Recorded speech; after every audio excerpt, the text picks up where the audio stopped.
What's the difference between these two slings? They look the same, right? This one's made by 6x19 wire rope. This one's made by 6x36 wire rope. When do I need to use one over the other? When can they be treated as interchangeable?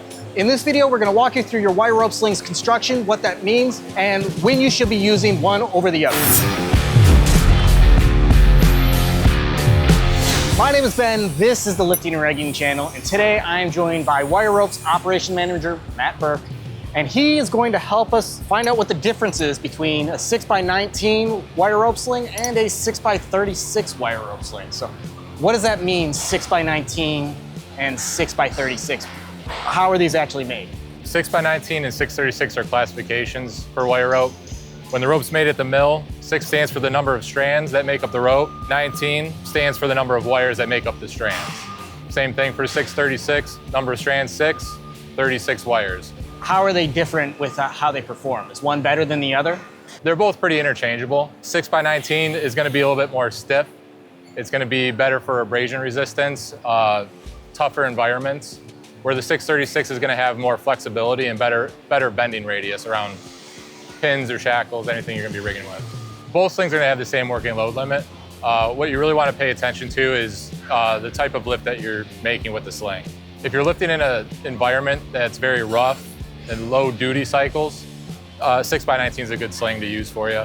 If you're going around a tight bending radius, if you're going to be using a basket hitch or choking around a pipe, 636 is going to give you the flexibility. It's going to have better fatigue resistance as well.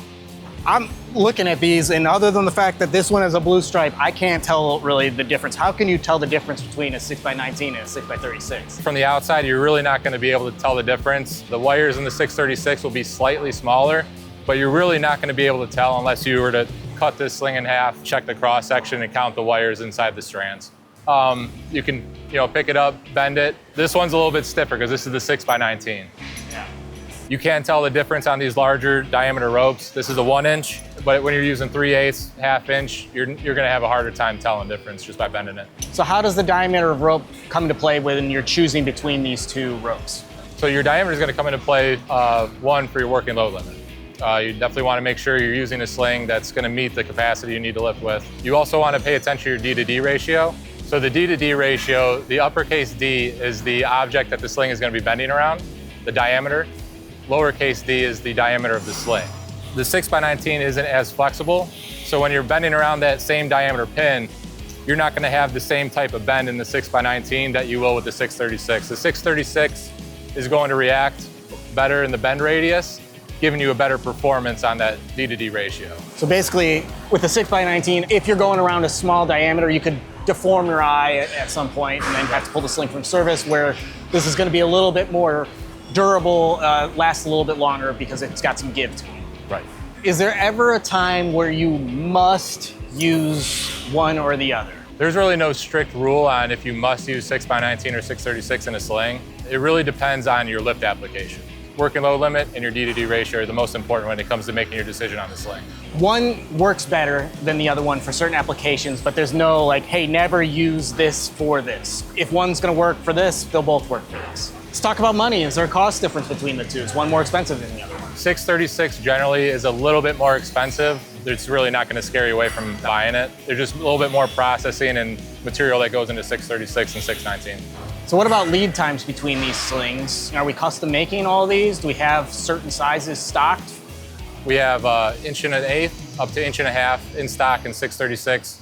For slings, 1/4 inch, say 2, 3, 4, and then every even size, 6, 8, 10, and so on up to 20 foot. Those are gonna be in stock from 1/4 inch up to 1 inch. And that's gonna be 6x19 construction. So if you need a small 6x36, that's a custom order. We're gonna have to make that for you, right? More than likely, yes. And then if you need a really big 6x19, same thing, right? Correct. And then what are some mistakes that people make when they're ordering wire rope slings? A couple of the biggest mistakes when ordering wire rope slings is ordering just based on price alone. You really want to make sure you're ordering the correct sling for your application, for your lift plan. Not checking the D to D ratio, you always want to check that. Also the abrasion characteristics of the lift, you want to keep that in mind as you're choosing the sling for your job. So I'm going to be dragging it on the ground all over the place, pulling it out from under loads. Probably the 6x19 is better, right? Yes. And then small D to D, 6x36. Correct. So one of the things we see, which I guess isn't really a mistake, is ordering the same thing because you've always done it then. People are very repetitive in their purchasing.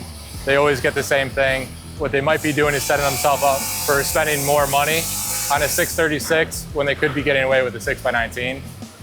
But that's just the nature of people. We're creatures of habit. So we just want to make sure we're providing the right amount of information for people to be educated on the slings they're choosing for their jobs. Hopefully this video gave you the information you need to help you determine the construction of your wire rope sling.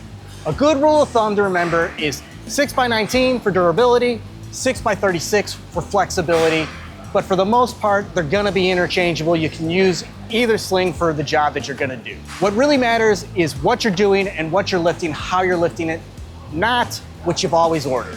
If you need wire rope slings, you can shop for them at NazellaCompanies.com or give us a call and we'll help you determine the right sling for your application.